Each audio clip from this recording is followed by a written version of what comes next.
Now that we got out on a great note, we'll start with welcome to the Wednesday afternoon meeting. Commissioner Weber's in a meeting, so if he joins us, it'll be late, but we'll just start with Public Works.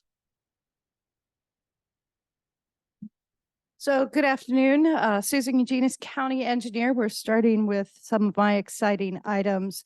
So the first item on our agenda today is South Cloverdale easements. We received a few more easements that I'd like to get permission for the chairman to sign so we can get these all recorded and keep moving forward on our project. Yes. Okay, I will leave these with Kelly to move that along. The next I wanted to talk about congressional projects. So I know that Commissioner Dahl is heading to DC shortly. I've had some communications with David Hodges about what projects Public Works wanted to include. So I kind of wanted to pass along what my thought process was because I don't have any projects that I'm looking for earmarks from Public Works, roads, water, sewer. Just give you a reason why and some information I'm going to be providing David. So we currently have 18 grant funded road projects and 6 road project applications that are funding. And we're working on applying for CRAB grants and PROTECT grants. We also have 4 water sewer funded projects that we're working on.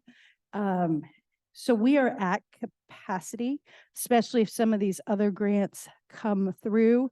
What I'm going to provide David information about is we have 2 projects, 2 of those pending projects. You're going too fast.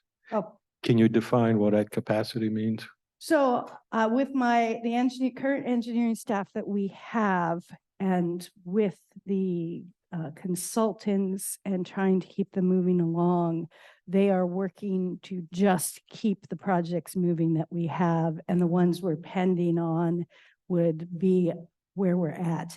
So if our chairman in DC manages to secure $10 million grant for you, you'll refuse it?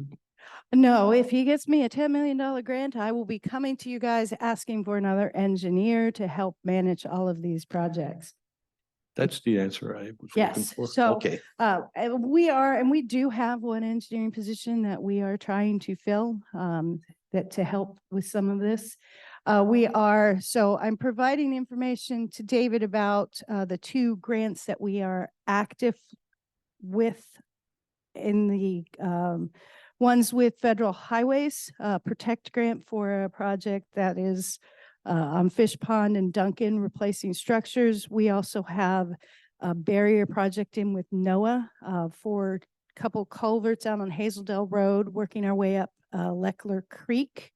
Upcoming project. But going back, I never did feel that was completed. I'm sorry. Sure. I would think that their engineering firms, you could contract out maybe less efficiently, but that could serve so you wouldn't have to refuse anything. And that would be the way we'd go forward to getting more engineering staff to help manage with the contracts we have going. So your point is you're not adding anything new to David Hodges' thing. You're hoping you get everything that's on there, and that'll cause you to struggle as it is. Yes. Okay. And we will continue applying for grants because we do have a high percentage return, but you never want to not be applying and have things coming forward and reaching a point where we have no projects that we're working on. The next federal grant I see coming out is they call it Aquatic Organism Passage, and that's another Federal Highways program that we'll be applying for. We're in the process of applying for some CRAB grants and WashDOT Protect money, which is different than Federal Highways Protect money. So we're applying locally and nationwide grant applications. I have a list, which I didn't make copies because it's still a draft list. So the current projects we're working on that are grant funded. Well, we have the Ostrander, which is almost completed. Excuse me, we have the guardrail signs, which is underway. We have, the curve signs, not the guardrail signs. We have a guardrail project and a delineator project that are coming out. South Cloverdale reconstruction and then South Cloverdale Comfort intersection. We're gonna bid those as one project. We have Allender Bridge replacement where we're in the right-of-way phase. Garlock Road box culvert, which is Brian Abbott. So it's local state money that should be going to construction this year when we resolve right of way. We have a Allender Road culvert, which is different than the Allender Road Bridge, that is in design, and we have applied for Brian Abbott construction money. Dyke Road reconstruction, which is CRAB funding. Air Creek culverts, which as soon as we get the blessing from WashDOT will be out to bid. We just received notification about 2 or 3 weeks ago for funding for the North Fork Goble Creek culvert replacement. This is a fish barrier plus a flooding issue, age issue. So we're starting the design on that once we get our contract in place. We have Rose Valley Road culvert milepost 7.72, which is a replacement. We had that as an emergency project. The last emergency event where the end of the culvert was blown off, we did a temporary repair and now we're going to do the final fix. We have Rose Valley Road culvert 11.8, which is 2 culverts that we're removing and replacing with a single culvert. We have the Powell Bond intersection drainage project, which I haven't talked to you guys about because that is a newer project. And then there's a culvert on Cloverdale that we're starting into, and then the Owl Creek Bridge replacement, which you'll start seeing the paperwork for in the next 2 months. That is a very large project that we will go and get a consultant. It's a $7 million bridge replacement project. So those are all secured funding. Projects we've applied for, we're calling it Coal Creek Road Phase 1, where we're going to widen and reconstruct. And it's the section just north of so it's north of Pacific Way, moving up about half a mile. We have Latham Road culvert replacement. We've applied for South Toutle Road culvert, the Outlet Creek, and South Toutle Road culvert, Studebaker Creek, the Hazeldale Road Leckler culverts. And then I am working on trying to find an appropriate place to apply for a Kalama River Road slide mitigation project. There's building resilient infrastructure that we're working on getting the information from FEMA/DEM. We have, what's that milepost? It's out quite a ways that it's gravel, and it's been gravel for many years. We have a recommendation of what monitoring we need to do to come up with an alternative. And so we're looking at trying to get that project funded. And there's a few more culverts out there that we're looking on adding to this list for funding. And we're working on our sidewalk inventory. And then I'm going to be reaching out to Lexington Elementary School to see if there's an appropriate Safe Routes to School project, because that should open in May, I believe. So that would be something else we'd be looking at moving forward. So those are public works active projects. In addition to the 4 funded projects in water sewer, so switching from roads to water sewer, we're also working on the Woodbrook treatment plant alternative study. And that will be, once we have that alternative for that replacement for the wastewater treatment plant, would be a project we'd be looking to go for funding in the next few years once we're to that point. I did have a question about the information that David has. He has some Mount St. Helens information included in last year's.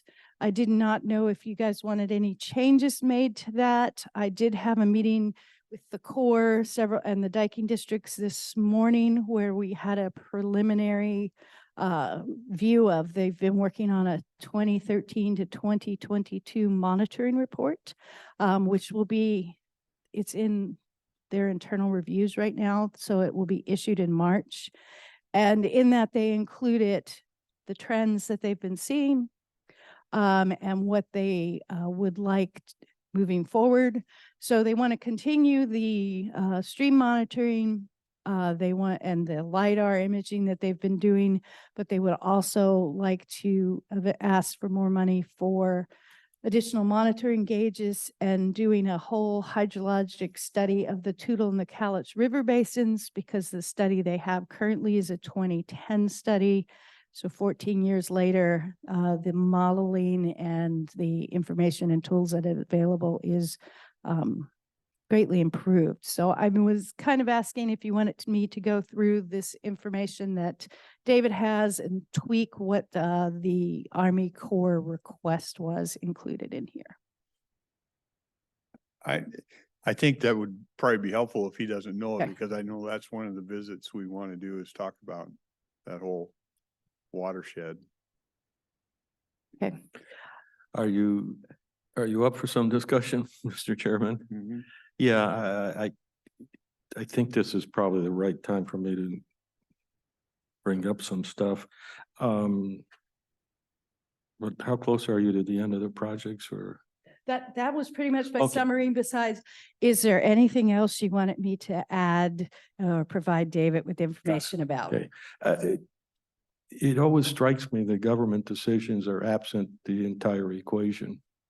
And in this case, we're spending quite a bit of money on a culverts, say, and that's just because what culverts are easy and the money therefore is easy, and it's emotionally tied to something that I think if one argued it out, you might be uncomfortable that it's really not that priority compared to what happens if I-5 closure occurs. Mhm. That has a monumental impact on the state economy. If that's monumental, then if the Lewis and Clark Bridge goes, that's 10 times monumental. And I think when we go to DC, I would think they'd be a lot less interested in a culvert than they are in the state economy itself.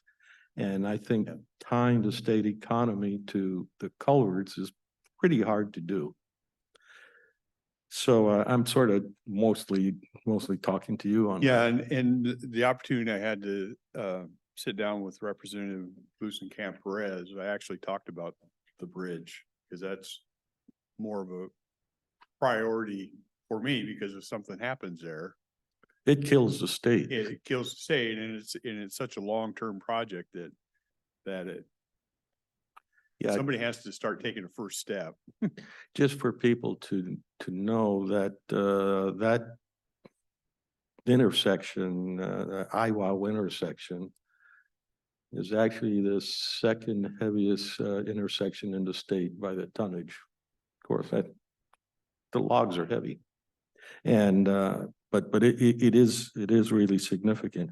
And then there are things that we spend money on. I don't think we spend a lot of money on, but I am just baffled that we make a big deal about monitoring the river. Now, I know I'm talking blasphemy here. It's pretty darned obvious when you go and you see where the banks are eroding. So I've been a supporter of the conservation group that tries to address that. Ultimately, nature is going to do what nature does, and all that sediment is going to come down. That just means that whether you like it or not, you can't finesse that you're going to have to do the dredging. And it sounds like we're spending a lot of money there trying to finesse the dredging, and the variability of nature is such that we don't know if next week we're going to get a torrential rain that lasts for 2 weeks and everything floods. So several years ago, I went to a meeting in Woodland where we were discussing Exit 21, and they were going to pay $250,000 to a group to study the traffic at basically the exit there. And I had been in the county now about 10 years, and 10 years prior to that, it was pretty clear to me there was a traffic problem. But yet again, we have to spend 250. This is a little bit Yeah. more for, the Yeah. common sense needs to. Well, and ironically, that was also another conversation with Representative Luz Camp Perez, because and I've talked with David about this too, that I want to talk about that up there, and I'm not so much about the studies. I said they monitor for flood and all that. What I'm talking about is we're destroying banks and we're uncovering old landfills, and we're doing things that are going to cost so much more down the road if our desire is to keep that river from doing those things, it needs to be dredged and kept in its channel. So that's my argument. Excellent. Okay. Thank you. So I guess I'm reaching out for getting more of a feel. Would you like me to include a summary for you guys to start talking about the Lewis and Clark Bridge replacement? I can distill some of that information from IWOW that I have, and Yeah, some of that. And the argument I gave her was, I don't think that bridge needs to be replaced. What I think is that heavy traffic needs to be rerouted to a different crossover. Mhm. Because that bridge, if you're just talking passenger cars, will be there another 100 years. But when you throw all the commercial traffic on it and give it no other way to cross, it creates a problem there. Well, also, if you're gonna, you really should figure out how not to shut Right, the artery down. So right, that just means you build a new bridge and then. right. you- And there's so many other places that if you're gonna spend the work, put it in a place that makes more sense, closer to I-5. I mean, just so the traffic flows better.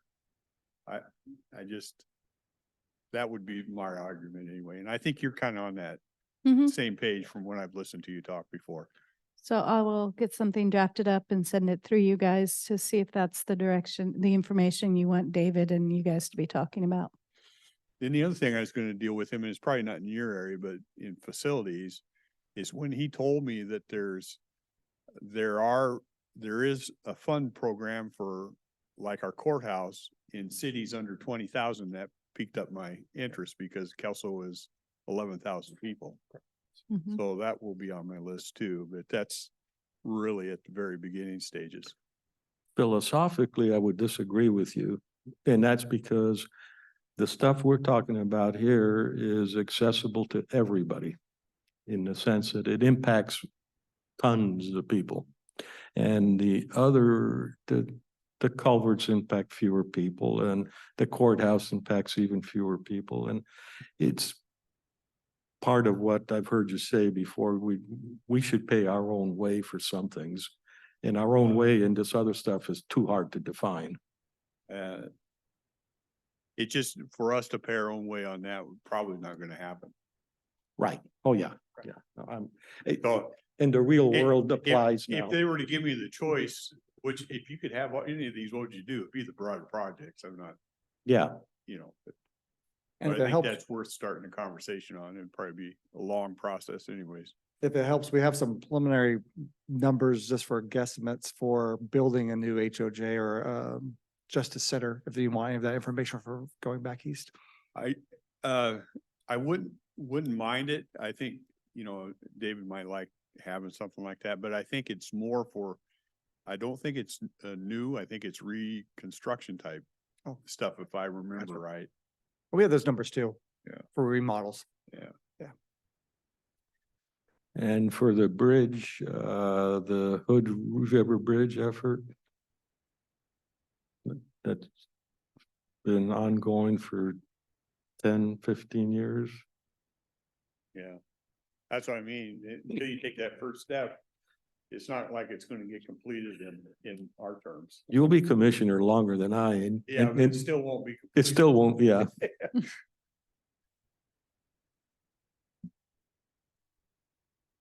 Susan is thinking, Yeah. I might retire before then. I was just wondering if I'd be alive when it actually got done. Yeah, that kind of information I think I'm much more interested in what I was telling Kelly. I'm much more interested in the time spent with David and actually visiting people than sitting in some conference room, listening to somebody bloviate. I've done that for 40 years. I know what that's about, so.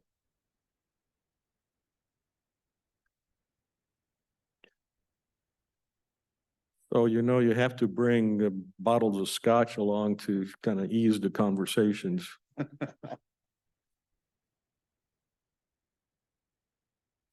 By the way, I did not say that.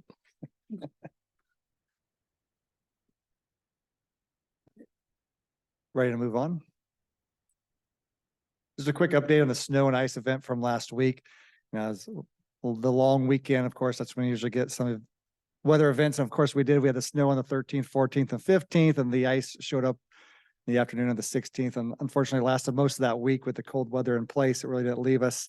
We had lots of overtime. I'm guesstimating about 1,500 hours of overtime for that week and weekend. Lots of school closures. Initially each day, I think some of the schools try to open up 2 hours late, but they ended up canceling. I think Friday was really the first full day for those kids that week. We're meeting with Washington Department of Transportation tomorrow afternoon with the Southwest Division to go over a recap of what happened, how the agencies work together, kind of get some pointers back and forth of what worked, what did not work before our next event. Some of the roads that they had in the I-5, the corridors, the Mount St. Helens, 504 and 503, some of those turned out to be in pretty good shape. So we're going to try to pick their brain of what we could maybe do better from our side. Our crews put an amazing amount of time and effort. And unfortunately for us, de-icing works to a certain level, but once it gets below 22 degrees, de-icing refreezes. So when it got down to those 13, 14, 15 degree nights, it was hard for us other than to put sand out to really make an effort on some of these roads. That's why we had so much overtime. I went through amazing amount of sand. Now it's the problem of getting all the sand off the roads. There's a lot of cleanup at this point, a lot of brooming and sweeping and flushing of the roads. And it sounds like next week we might have some minor weather events coming through, a lot of rain and milder temperatures and maybe some wind next week. So we're preparing for the next weather event. So just FYI. But did it destroy life? I see a lot of posts on potholes. Did it destroy a lot of stuff? We had a few spots, Headquarters Road up by the Space Age gas station, exit 52, where a couple areas that peeled off pretty good on the north end. Some roads off of Coal Creek we peeled off. So yeah, when you plow that much and people driving with chains, and it just starts creating potholes. I've seen quite a few on I-5, 205. There's been some areas around this pretty bad. So right when we get some better weather, we'll start cold patching those areas, and probably some of them are going to require, especially at headquarters, a grind and a repave that area this summer. We'll just patch it up for short term only. I was glad to hear that Mike had adopted the policy of prioritizing things by the number of your district. So thank you. My road was plowed last, just to tell you. I saw your trucks out a lot. I Yeah. saw them out a lot. Yeah. Yeah. Moving on to parks, give you a gun range project update. We're now wrapping up the first grant out there, the RCO grant number 1, which was for the trap houses, the trap pads, and also the paving of the road going back there. We're actually meeting with Steve Nelson and Game and Anglers this afternoon at 3 to wrap up that first project. Total price was like $260,000. That was half paid by the RCO and the other half from the county's park fund or general fund. Mhm. We're now moving on to phase 2, which is restrooms and septic field and tank. And so that we're meeting on that also today with Alyssa Dunn will be out there from Parks, looking at trying to order those precast restrooms, working with getting our perk test done, getting our permits in with EHU to move on to phase 2. And that's about $155,000 total project for phase 2. Hopefully get some of that started, maybe completed by September, October of this year. So at least wrapping up the first one and moving on to number 2. And we don't have any plans after number 2 with RCO right now. We just have those 2 grants right now with RCO.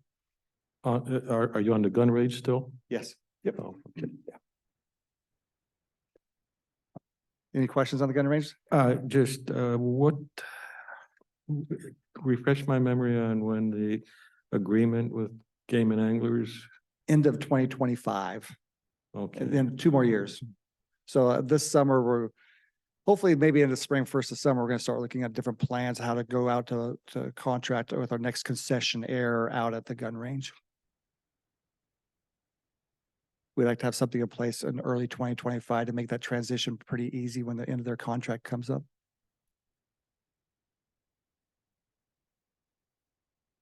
It's in Dude. District 3. Yeah, I know it.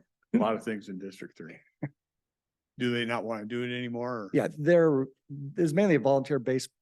So it's been kind of a burden on them. Yes, yeah, Yeah. they're aging out. Can't imagine how that happens. Yeah, Must take time. I spent some time. The next item we have is Cougar Rest Area Update. We actually got a contract very quickly back from Doug Jensen. It's only a page and a half contract. Actually, it's a MOU or MOA, a memorandum of agreement between us and Pacific Core to clean the restrooms out at the Cougar Rest Area or restroom facility. It's really just for cleaning the surfaces, scrubbing, washing, disinfecting toilets, cleaning mirrors, and taking out the trash.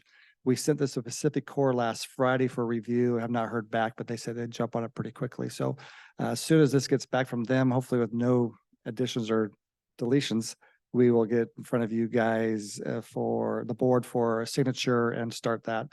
We worked with Alyssa to talk, Dunn from Parks, that we'd initially start with her doing the cleaning out there, but it might just be short term. We might look at our cleaning company that we use here at the county to assist us out there, or maybe try to find a third party local closer to that facility to clean those restrooms for us, since it's quite a road trip for us to go out to Yeah, Cougar. that's a ways. Yeah, but I'd like to get it open as soon as we can, because we know it's not just tourist season in the summer, but it's tourism season in the winter with snowmobiles and other ATVs that are out there. So at the moment, it's still closed. That is correct. And at the earliest it would open would be, If we get a contract back this week, I can get it in front of you in front of a Tuesday, or possibly just have you, give you permission to sign it. We get it at a, in a public meeting on a Wednesday or one of our normal meetings like today, and we can get thing opened up and immediately afterwards. So it could be within a week or two, we could get that open Okay. if we get back with an agreement. That's good for both parties. you contact anybody specifically at Yeah, the core? at the Pacific Core, Yeah, Todd. Yeah, I don't have it with me. He's Recreation, something department. I can give you the contact. Yeah, oh, I'll, yeah, okay. yeah. I think that's who initially contacted, I believe, the port, we were working through the Port of Woodland, and I think it also came from Commissioner Weber, that contact person. I was coming for the next one, but we also, Patrick Harbison reached out to the owner of the facility, I think it's the Lone Fir Campground and Diner, to see if he would open his temporarily until we can get this going. So that we've not heard back. I talked to Patrick this morning. He hadn't heard back yet, so. trying to get Temporary opening restrooms. for restrooms for people to utilize until we can kind of Oh. open these restrooms. Yes.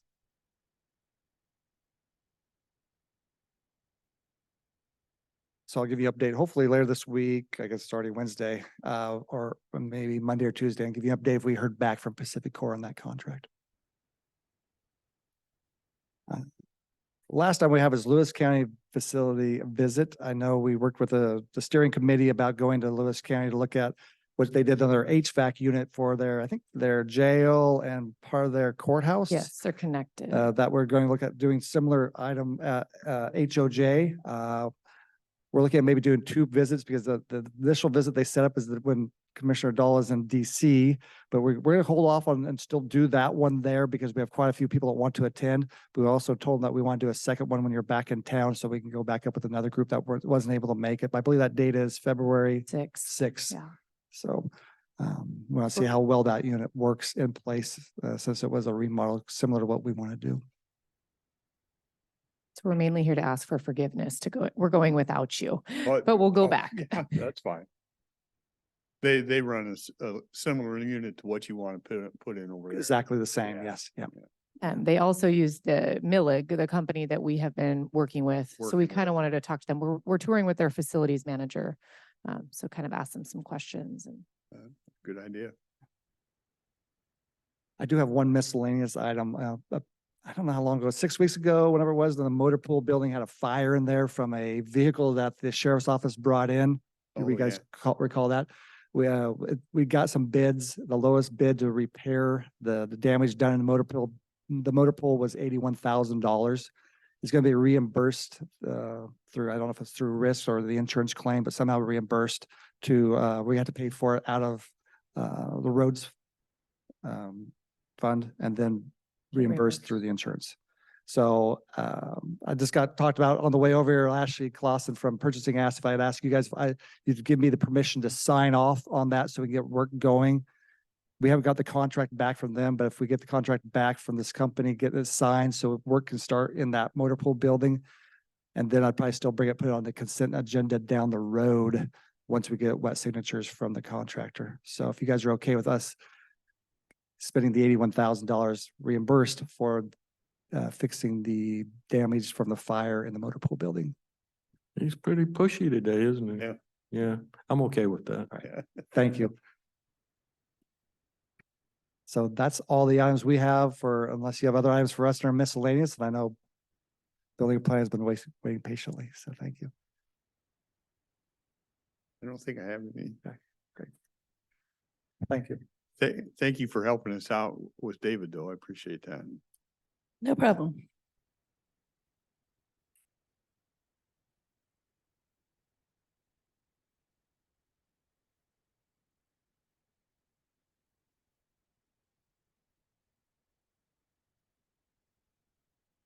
Miscellaneous, Tracy Jackson, Building and Planning. I know we want to discuss direction on chapter 10 of the flood hazard plan, but also I know Commissioner Dahl wanted to speak about Streeters Resort for the inquiry complaint. So I don't know if you want to do the Streeters one first. We're here for you. We can do, did you get a chance to read that? Yeah, I did. Do I remember it all? No, I remember much. I always got to watch what you say. There was a lot of superfluous and non-verifiable. Yeah, it's always one side. So I sent it to them and then wanted you guys to see it too. So I said, this is what I get. So we'd like Yeah, to see what the other side is. The only thing I edited rather heavily is the preface chapter or preface section where it Are you talking chapter 10? I chapter. believe Oh, okay. Commissioner Dahl is referring to the Streeters complaint. Oh, Which one you want to speak of? I don't mind either one. Yeah, Streeters, do you want to Yeah, talk no. about street? well, Oh. we're Oh, we got chapter this. 10. Yeah. Okay. Climate change, climate resiliency. A shelf plan. yeah, I don't remember the other one. So that we'll Okay. continue on this one. So I'm going to turn it over to Wayne. He's the guru of chapter 10, other than I can say that we have the original DOE blessed version that the commissioner sent back to our department. Wayne stripped down the DOE version and we sent it up to the board for Dennis Weber wanted to, or Commissioner Weber wanted to take a stab at changing some language. He sent it back to me. I sent it to the board. Commissioner Mortensen, I'm glad he's here. Perfect timing. Commissioner Mortensen took a stab at the draft. And so we've attached all four versions of chapter 10 to the board for hopefully direction. And I'll turn I it think the over. fundamental problem is the state wants us to put language in there that supports the state conclusion that climate change is a problem. To me, I think you can avoid all of that because whether you have climate change or not, flooding is what they're trying to combat. And so I think rather than being forced into supporting a premise that I think is not a valid, but it's a political premise, I just as soon skirt that one, and that was my way of fixing that preliminary part on 10. So my recommendation would be it's a bitter pill to swallow where we're blackmailed into having to say the words they want us to say in order for us to get any grant attention. So I will, at this point, just kind of subordinate myself to what the chairman concludes, because it's, you know, I can't hold the county hostages, and the future will take care of itself. Yeah. I struggle with this stuff because we're willing to put it ends up doing, you put all these new restrictions on landowners and the people in this county. We basically sell them for money. We're saying you have a dollar value. You do this and we get grant funds. And I can't sell our people's rights. I just can't do it. And these type of things do that, and they force you with the threat of, well, you won't get funding. Well, okay, at some point in time, somebody's gonna have to do a court battle on that anyway, because, and, so it's about a 500-page document, right? And when I looked through it, that was the part that really, I haven't even, if I look through the others, there's probably all kinds of stuff in there that we've added new restrictions to people, and I'm gonna fight back on all those. So mechanically, does that translate into any one of the versions that you looked at for chapter 10?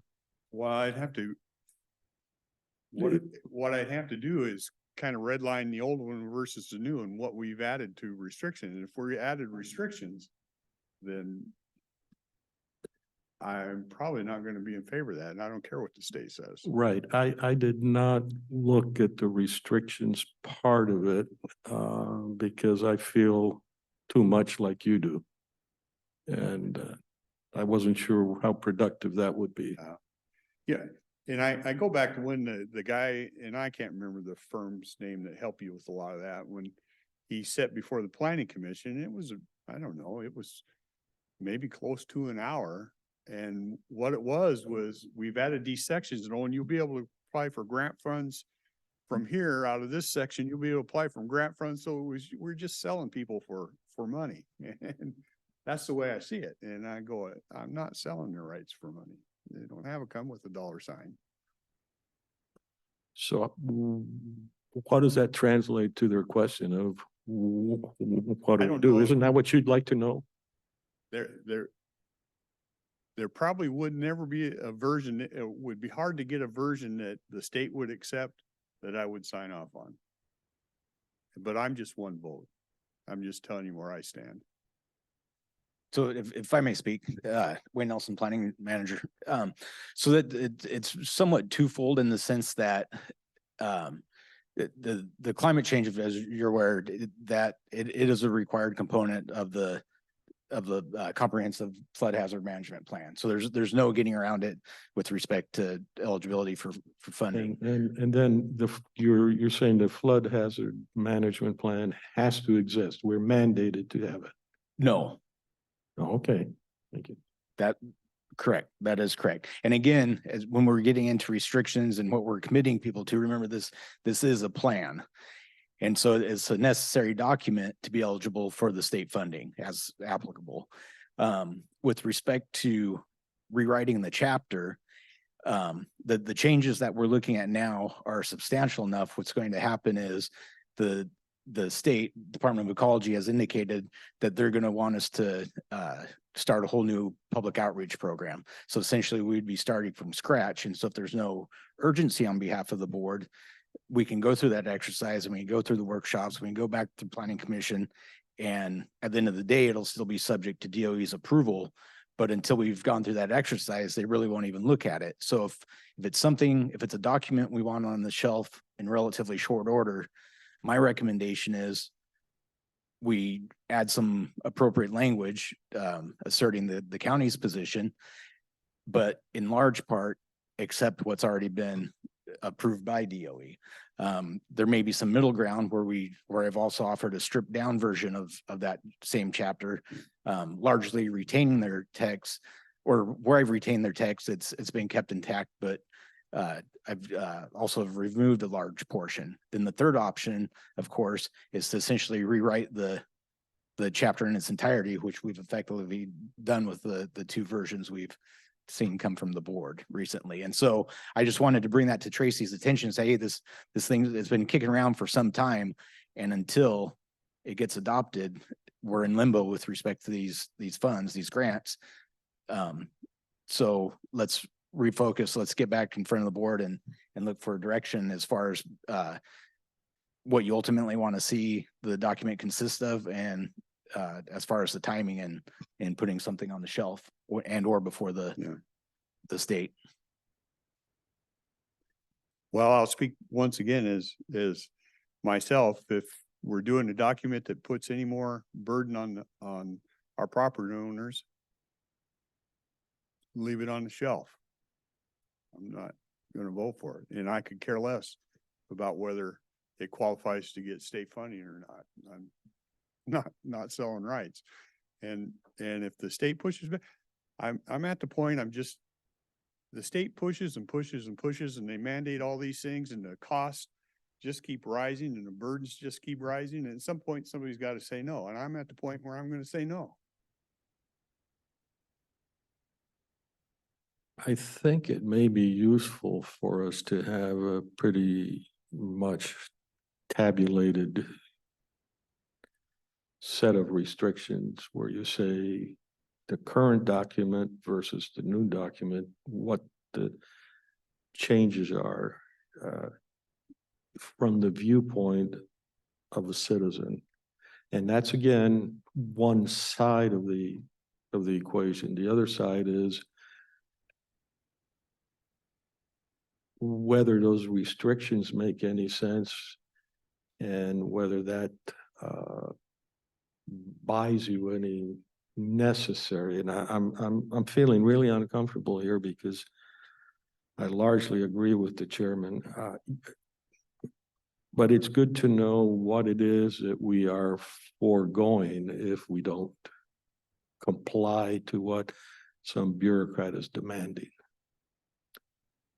My understanding is we'd be foregoing eligibility for state grants for flood control improvements.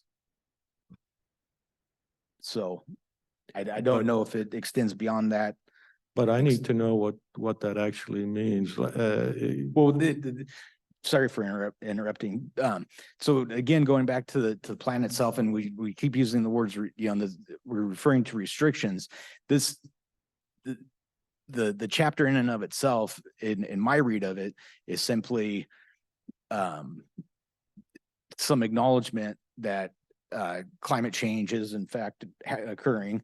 There's some history on how we got there, and there's some ideology as how we're not going to continue doing the same thing we've done before in an effort to mitigate for that in the form of resiliency. And so with respect to restrictions on the citizens of the county, this document doesn't place any additional burdens on them. It's not an ordinance. It's not a code. It's a plan. Have you Right or ever wrong. watched these things evolved over years? I'm sorry. Have you ever watched these things evolve? Oh, over years? absolutely. I have. I'm very conscious of where you're going with this. Yeah. I am. So the difference between document A and document B, A being, or document O, old, and document N, new, is the embracing of climate change being the big factor in the change. And they want us to embrace human climate change. Correct. Right. I'm not prepared to, I mean, that's just plain political and not scientific. I mean, there is climate change, there always has been, but I'm not going to tell somebody they can't put a gas stove in their house because.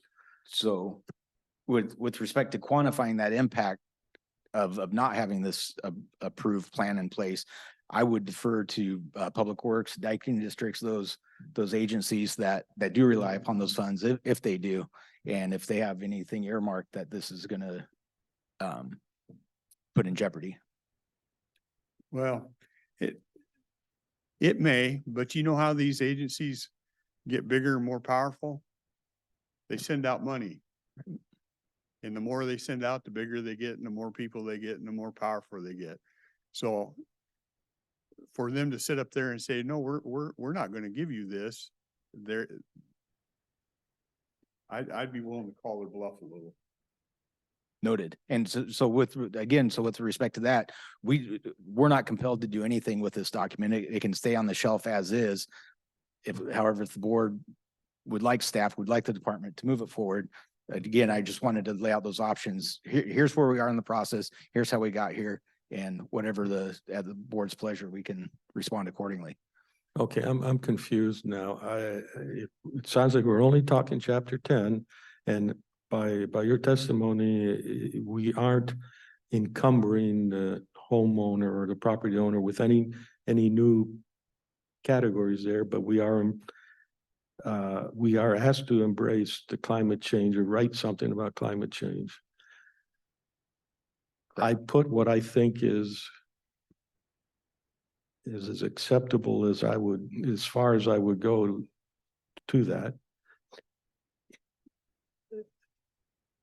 Is that not sufficient to answer the question at the moment? They may reject it because it doesn't kiss their butt, but. It is, but for DOE to consider it, they're going to want us to go through the exercise. They'll want to see the documentation on our public outreach and what process we went through to get there.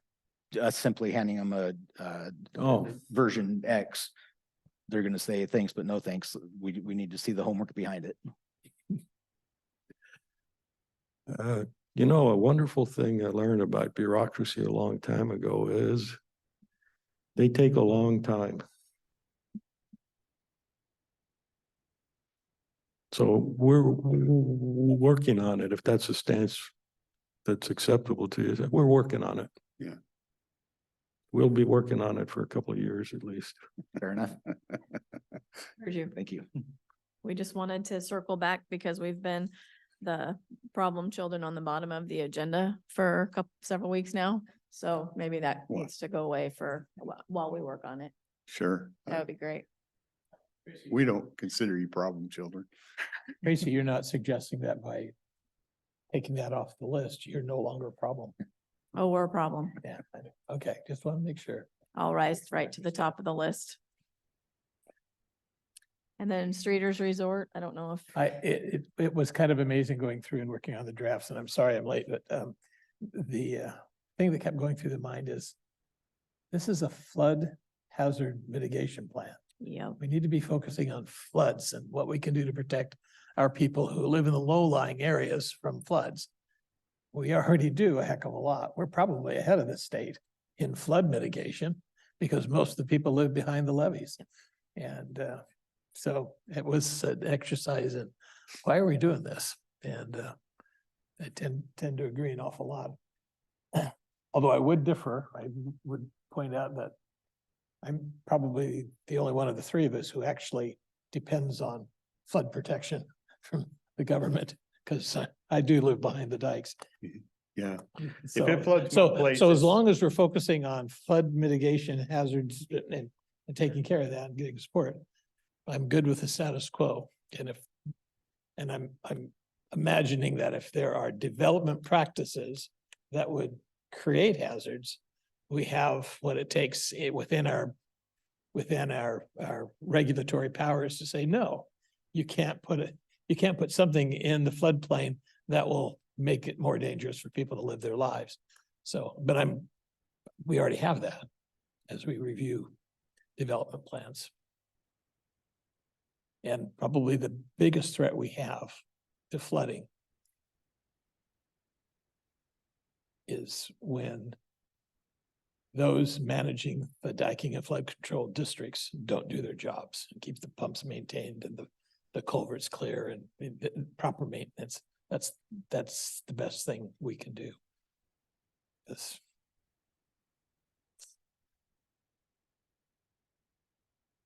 Sorry, I'm late. I'm an officer with the Lower Columbia Flood Control Zone. No, Lower Columbia Fish Recovery Board. And we had an executive committee meeting on that. Sorry, I missed all the good stuff. Meters. So we received this document from Commissioner Dahl, and I think some of what Dennis was saying about development in the floodways is kind of what triggered all of this from an inspection that was done by LNI. They got a hold of our office. They wanted us to shut the whole business down for some wiring issues, and we don't do electrical and building and planning. State Labor and Industries does the electrical, and then we sent they said there was cabins within the waterway, and that's how we ended up on their property to take a look. We've been working with the homeowner, and I'll turn it over to Wayne and Cody. The homeowner has, or the property owner has been in and working with our office, but it looks like they're upset about some fees. And I think we have some mitigation measures in place that we can utilize. They're upset about, The fees that are fees. required for the. I could have sworn you said bees, but. Maybe that's I not did. there. It's, I've got two hearing aids. I'll split one with you. yeah.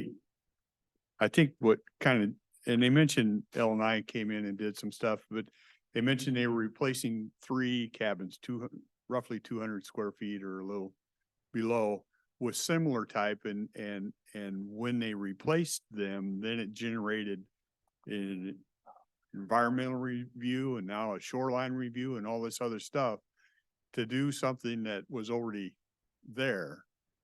And this guy actually kind of ties into the one before for me, because I'm sure there was some point in time where a document came out and said, well, we should look at that. We don't see that we're going to do anything, but we should note these things. And now all of a sudden it's a big issue, and that's just the way these things progress. So I sent it to them. I sent you guys a copy because we only get half the story, and we always like to hear the other side. So that's what we're getting here. That's the Reader's Digest version of getting everybody up. The question to you is, how did a young man like you get so cynical? I just watched. All you have to do is watch. Yeah, so since receipt of your email, I've had the opportunity to do a little research on it to, again, see how we got to where we are, and as well as the history of the resort itself. And I've worked with Cody, with staff, and, again, just, okay, so take me back from the beginning. And so as Tracy was explaining it, it was brought to our attention, which prompted some investigation on part of the department. And with fresh eyes on the property and not much local history, it was looked at as more of a new resort versus or a new use versus an existing use. That resort's been around for however many 30 plus years, et cetera. Yeah. The cabins they replaced were in kind, essentially. So same size, same scope, same location. And the work they're doing appears to be entirely within the developed footprint of the existing resort, meaning they should not be triggering any additional environmental review or compliance in terms of shorelines, critical areas, or otherwise. So So are they wrong on that, or? They're not wrong in the information that was provided to them, but after having an opportunity to look at it, I think we can Oh, okay. provide them better information, more Okay. up to date information. And so from the other thing I looked at was when was last time, because this was a resort that's been again in existence for some time. And so, okay, when was this put in place and what codes was it subject to at that time? And it largely predates everything, not all of it, but for the most part. In our annual inspections, have documentation as recent as the last year, the winter of 2022. And so we've been out there a number of years, have inspected it. They've stayed within their original scope. They haven't expanded it. They haven't made significant alterations, including the recent work. And so from a planning perspective, with all of that, in light of all of that, we're considering it repair and maintenance of an existing facility. Thus, it's not generating any need for additional planning permits. Okay. So you're going to be able to reach out. I will reach out and Yep. follow up with them, yes, with whatever is going to be required. So if I Just- send them back a note this afternoon, just say building planning. We'll we think- we'll respond this afternoon to Okay. her, yes. All right. Perfect. Thank you.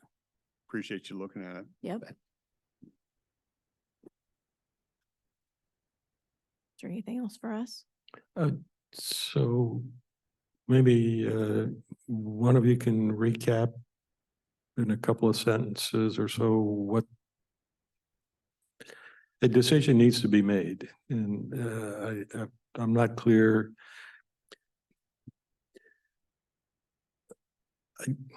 I don't know that I need to know enough, but what's at issue here? Is there some material damage or is it just bureaucracy? It's bureaucracy, plain and simple. They, based on the information that provided from our department, they went out and they got estimates from consultants to do the environmental work, and they had some sticker shock, which prompted them to come back to us, or Commissioner Dahl rather, and say, hold on, Yeah. you know, do we really have to do this?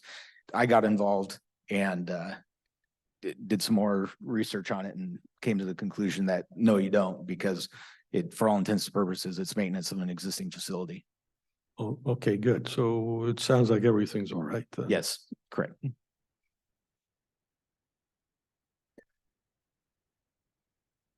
I got excited, sorry. No, yeah, I appreciate it. Thank you. Yeah.